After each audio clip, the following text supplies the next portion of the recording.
All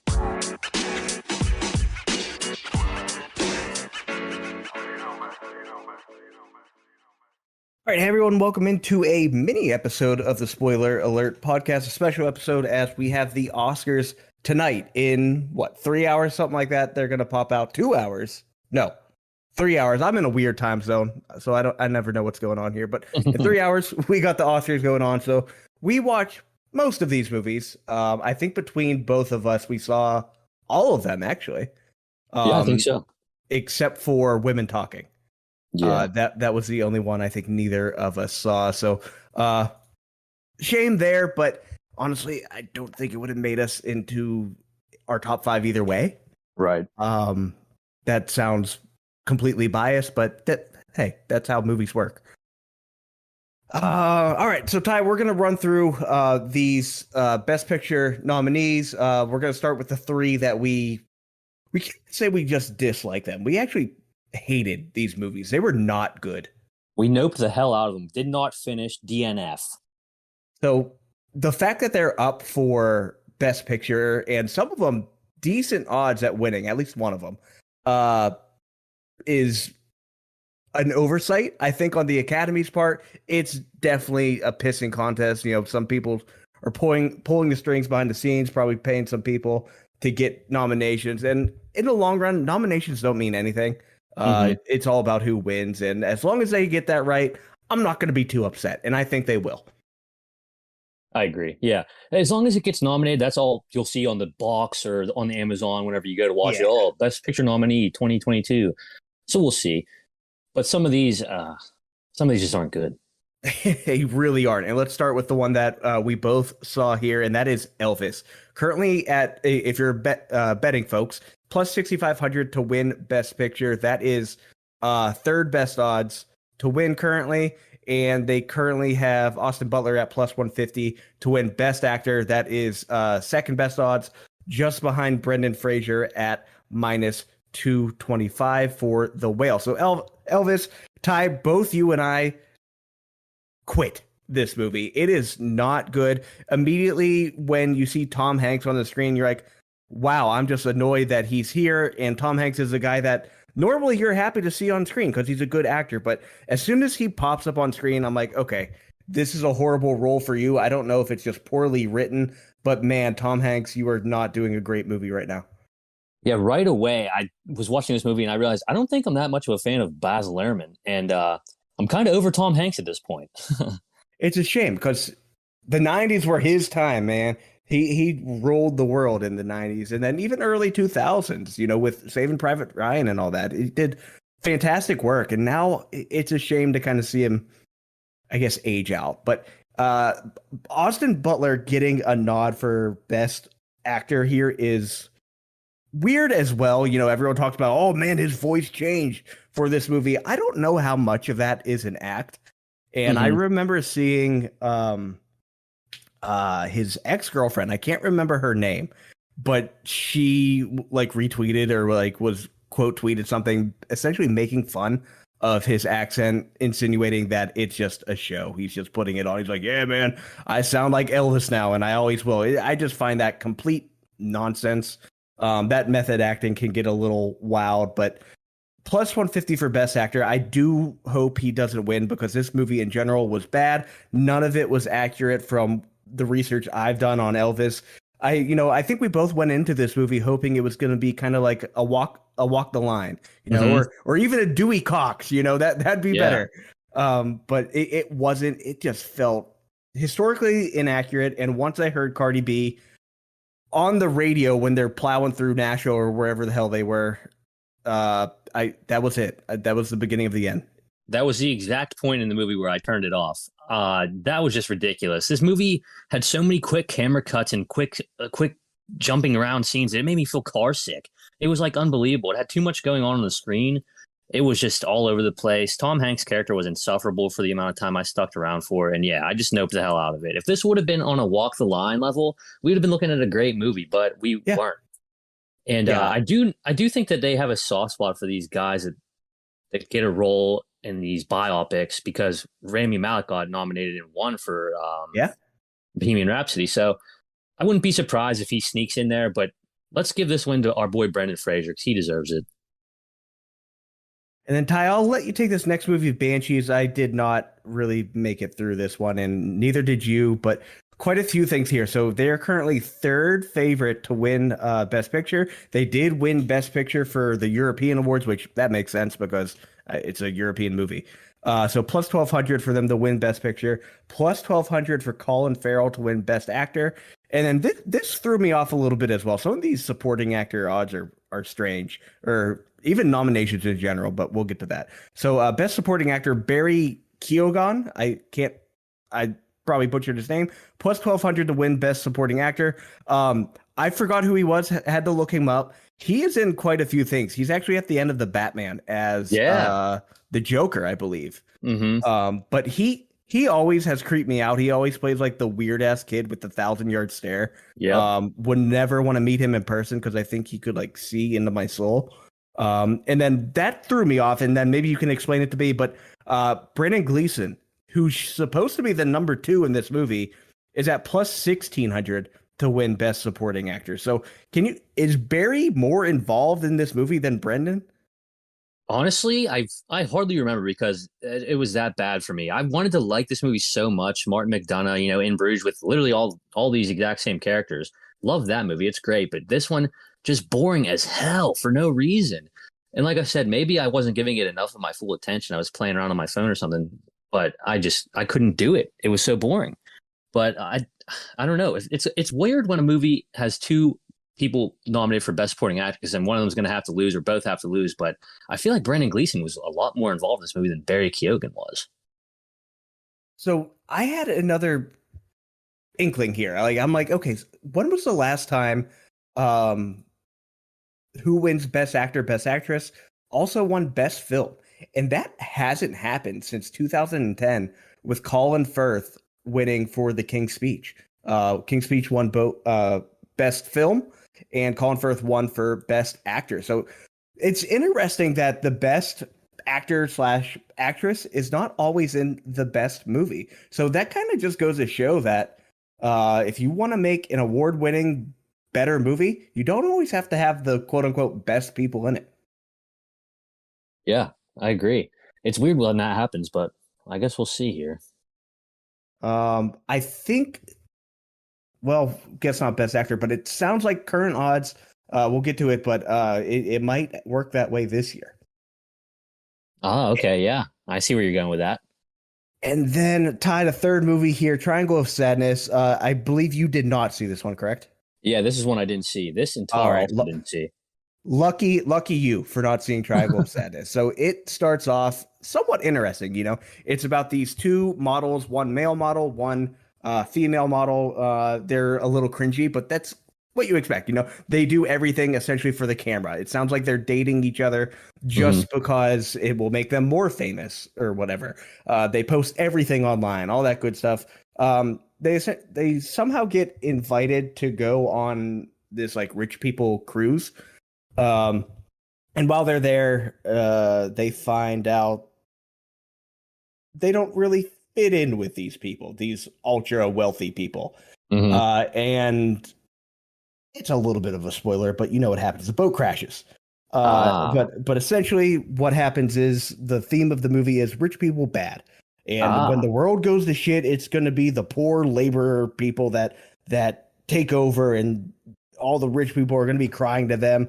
All the wait staff, the butlers, the maids, they're going to be in control because they know how they actually live. Yeah. And this movie is just nominated to make these ultra wealthy people who control the Academy, who are nominated for these awards, feel better about themselves. So all in all, this movie was complete dog shit. It's dead last in terms of odds to win Best Picture at plus 20,000. Again, it shouldn't have been nominated in general, but they want to make themselves feel good. Plus 20,000, unbelievable odds. But yeah, that sounds like White Lotus, but worse. Yeah. White Lotus is actually good. There's a story there. Yeah. But like Kevin Malone says in The Office, if you get offered 20,000 on anything, you take it. Yeah. But let's get into our actual top five. We are skipping Women Talking. I'm sure in general it is a decent movie, but it did not catch our interest enough to go into and review. Hmm. So let's start with number 5 here. It is Tar. Ty, you did not see this one. Tar is currently at plus 5,000 to win Best Picture, which is one, two, three, fourth place, and plus 175 for Best Actress for Kate Blanchett. And I'll be honest here, Michelle Yeoh is favored to win this. Hmm. I do think I would give the nod to Kate here, Oh, okay. just because in general it feels like the focus is on her throughout the entire movie of Tar. Yeah. True story. So there's someone to reference, and from what I've kind of seen and research, is she does a very good embodying her. Oh, okay. So interesting there. I'm not super into like orchestra music or anything like Right. that, but it was interesting enough. Again, for someone who doesn't care about that type of stuff, never heard of this woman before in my life. Interesting enough. A story of her getting discovered and essentially making a name for herself. Obviously, she did. She has Hmm. her name's the name of the fucking movie. So I would give the nod here to Kate, just barely, because she was focused on for the entire movie, whereas Michelle Yeoh in Everything Everywhere All at Once, while very good, had the support of an all around more interesting and overall better movie. Right. So is this one all just pretty much about the orchestra? Is there anything going on in here in this movie besides like really just being a conductor for the orchestra? No, Okay. Okay. not really. No, I I'm thought there might sure be that some kind of like twist or some kind of aspect to it, but no. I guess not. So that's kind of good. I'm glad I didn't watch it. It sounds like she's a good actor and all that, but it sounded so uninteresting to me that I couldn't bring myself to do it. And I think that's a big problem for the movie in general, where Hmm. it will get. So I think a good example is actually using the rating system. So it has a 7.5 out of 10 Hmm. with 56,000 views. I haven't checked this, but I am gonna guess that let's just do like Top Gun, Hmm. Top Gun Maverick.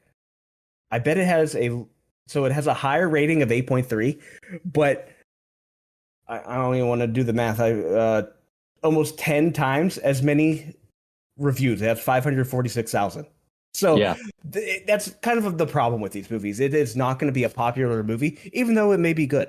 Hmm. Yeah. And just for another stat right here, Top Gun Maverick on Rotten Tomatoes, 99% audience score. That might be one of the highest I've ever Hell yeah. seen. Does anything have 100? I honestly don't use Rotten Tomatoes very much. I don't know if anything could even. I think there's always going to be that one guy that would throw it off Fuck you. just to be the Yeah. 99. So I doubt it, but it would be crazy if there was. Fair enough. Next movie here, The Fablemans. We have this coming in at number 4 for us. It is plus 3,500 to win Best Picture, coming in just ahead of Tar and behind Top Gun, Banshees of Inisherin, and Everything Everywhere All at Once. Hmm. They are also plus 4,000 for Michelle Williams as Best Actress, plus 3,500 for Best Supporting Role Actor. Judd Hirsch, not Paul Dano, which Ty, you and I discussed this right before we started. That doesn't make any sense to me. Paul Dano is great throughout this whole movie. I think he's the best actor in the entire movie. Absolutely agree. I would maybe say young Steven Spielberg is good too, but yeah, I don't get Judd Hirsch in the movie for all about 10 minutes, but I mean, it was kind of funny when he was in it. Michelle Williams, though, she was my biggest problem with this movie. I felt like she was overacting. I don't know. There's just something about her that I don't know why I don't quite like her. Maybe they perform so well that you're supposed to hate them, right? You're not Exactly. really That's true. supposed to be a fan of the mother, just like you Yeah. weren't supposed to be really a fan of Skylar in Breaking Bad, Agreed. or wow, like Carmela in The Sopranos. Hmm. Yeah, I had it written down in my notes that maybe I just don't like her because she's that good of an actor at acting like a piece of shit that I don't like her. Exactly, Yeah. exactly. So, in general, Ty, I enjoyed this movie. I think about an hour and a half way through, I was ready to rate this movie an 8 or a 9. Hmm. And then there was just a switch that turned for me. I'm not sure if you had the same feeling there, but there's a point in this movie where young Steven Spielberg starts going to high school, and at that point, it feels like a TV show from the CW, and I just could not get into it. If that part was cut out and they spliced the first third of the movie with the last third, I would have loved this movie a lot more, but that high school bit really, really threw me off. Yeah, that did kind of get a little bit like teenage drama-y, and I was kind of thrown off by that too. And he definitely didn't look like a senior. He looked like so young for Yeah. being a senior in high school. That was kind of weird too. But all in all, I really did like this movie a lot more than I thought I would. I have it like at about an 8.6. Sure. I love a good slice of life story, and this kind of just nailed it. It looked great, and it like nailed the setting of that 50s vibe. Each setting or each decade that it was in, really. So, performances that stood out were Paul Dano, and then Gabriel LaBelle as young Sammy Fieldman. That's who that is. Yeah, I felt Michelle Williams was overacting quite a bit sometimes, but other than that, it was like a movie about loving movies. So I really liked it. Yeah. Yeah, and that's completely fair. That was literally only 30 to 45 minutes of the movie where I'm like, okay, that's enough. Other than that, very good. Yeah, and we got the Seth Rogen laugh man appearance. Yeah, got to bring it back. I'm also a little surprised he wasn't in there for Best Supporting Actor. Yeah, I would even put him over Judd, honestly. Honestly, same. I get it. Like they were just going with the quirkiness factor of Uncle Judd or whatever the hell his name was in the movie, but yeah, Seth Rogen was actually pretty good in this. He kind of showed that he can also pull off the dramatic role as well as being funny at the same time. And then Spielberg is actually second favorite to win Best Director at plus 600. The Daniels from Everything Everywhere All at Once are massive favorites at minus 1400. Okay, I think that movie's going to clean up. I just read that it was like the most nominated. It's like the most nominated movie of all time. So yeah, that's a spoiler alert for what we think is probably going to be number one on the list here. But yeah, well deserved though. You know, there's not a lot of times I completely agree with it, but this time, hey, I hope they get it right. Don't fuck it up. Absolutely.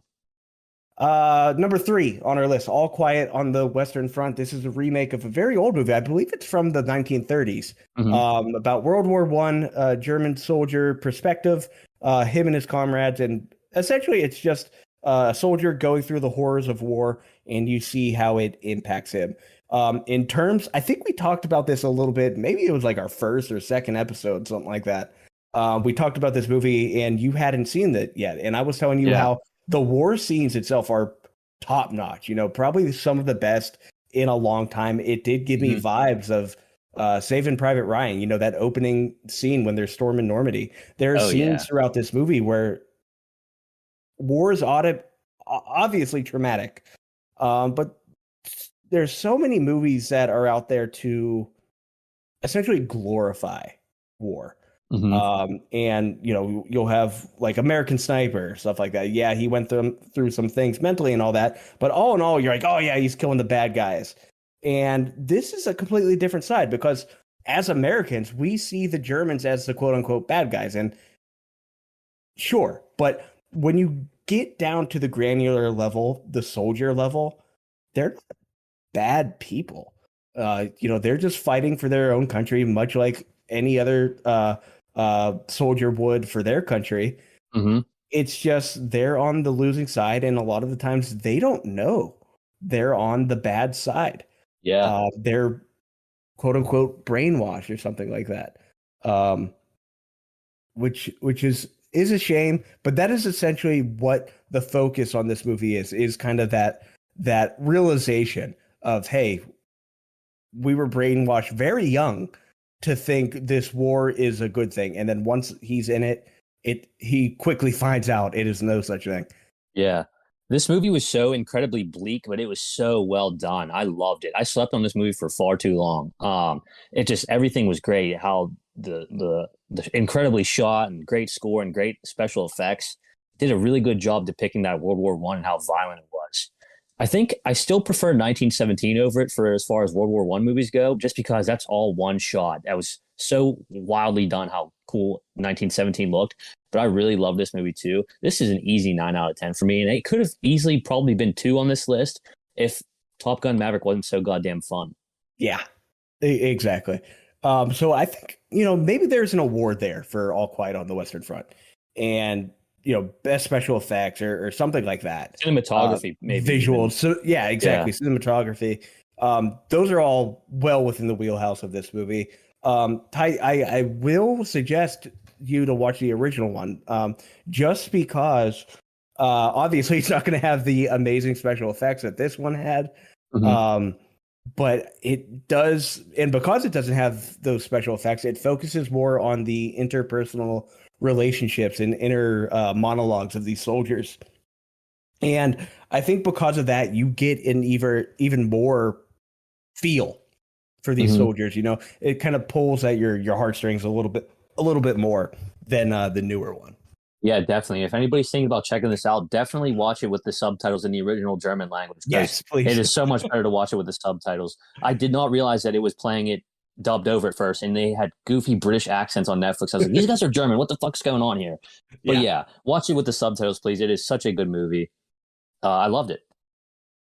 Next on our list, coming in at number two, Top Gun. It is currently third favorite. One, two, three, fourth favorite. Behind Everything Everywhere All at Once, All Quiet on the Western Front, and Banshees. At plus 2,000. This movie is just extremely fun. Honestly, surprised that Right, it is nominated because they normally do not do that for sequels. right. Um, I think it should win best adapt. Is it adapted screenplay? I can't remember what the award is. But people are like, wait, why am I drawing a blank? Top Gun, Jesus Christ. Why is Top Gun listed for best adapted screenplay? And it's because any movie that is a sequel counts Based off as of that. something else. Okay, Exactly. I gotcha. Makes Um, sense. so they should win that, it sounds like. But in terms of best movie, extremely fun. Tom Cruise is such a cool dude. You know, you can hate on him for some of his Scientology stuff and everything, but you cannot deny the man can act. He is the action star of our generation. And 100%. he's just a wild man, and it's extremely, extremely fun to watch. If you haven't seen the original Top Gun from the 80s, my mom's favorite movie, Hmm. you don't need to see it to see this movie. Not at all. Yeah. And I think that's Honestly, what helped a lot of younger people see this. yeah, honestly, who would have thought that the sequel to the corny Top Gun from the 80s would be this fucking much fun and this good? It is unbelievable how fun and good this movie is. Yeah, And this is the movie that saved theaters after the pandemic, everybody says. So just fair. unbelievable. Made me want to grow a mustache and wear aviators. Yeah, Made me want to be a pilot. Unbelievable. We've talked about it a lot. We love this movie. And we talked about the first one a lot, or number one here a lot too. But this one's so much fun. Maybe the most fun movie on the list. I think it is. I I think have to that's think it is. extremely fair to say. Yeah. But yeah, Ty, we need to get in a lot better shape and go play some beach volleyball. Oh my gosh, yeah. I need to tone it up here. What are we doing? And at number one, obviously, this we haven't talked about it yet, so it's gonna make it in here at number one. Everything, everywhere, all at once. A massive favorite to win Best Picture at minus 1,600. Also, the favorite for winning Best Actress at minus 280 for Michelle Yeoh. And I think this is the biggest favorite on the entire list. Best Supporting Actor minus 3,500 for Ke Huy Quan. Good for him. You know, he hasn't been in anything for decades, and for him to come back along with Brendan Fraser, you know, it's Mhm. really, really cool to see them coming back. Ty, we talked about this movie in a lot of detail before, so if Oh you want yeah. way more detail, go watch that episode. Yeah, I was gonna say Um, we've been talking about it since like probably episode one, I think. So at this point, everybody knows how much we love this movie. It's great. It's got comedy, action, drama. It's got everything. It's one of the best movies, not only of last year, but pretty much of all time at this point.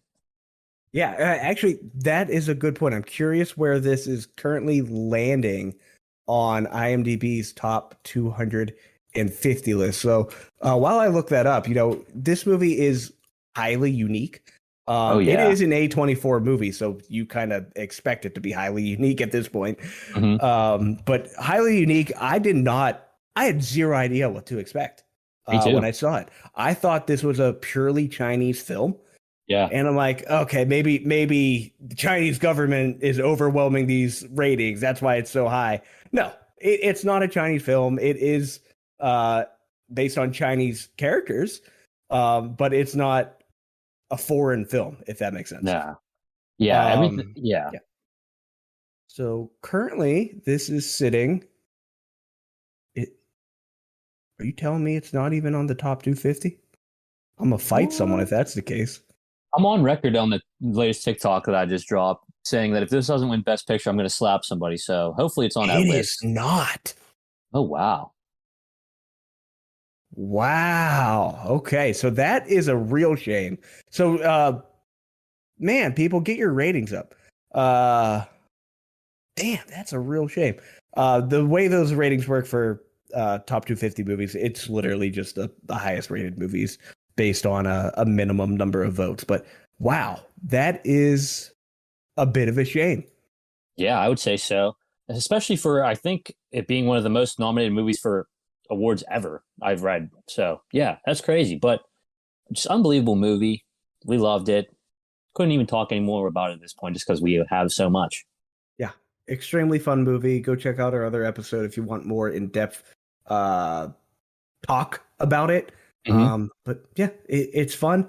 I do think Top Gun was more fun, Hmm. but in terms of best movie, it's everything everywhere all at once, and there isn't a question.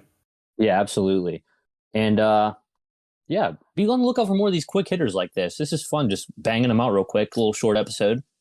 Yeah, yeah, for sure. And maybe we'll start doing more of the tape talks. We can get in on that crew. Oh yeah, baby. Be on the lookout for those too. And the Oscars have started. Awesome. So So let's get it perfect timing. going. Perfect timing on our part. Pop it out, and probably before Best Picture gets announced, watch this episode. Yeah, go for it, everybody. Next Bye episode coming soon.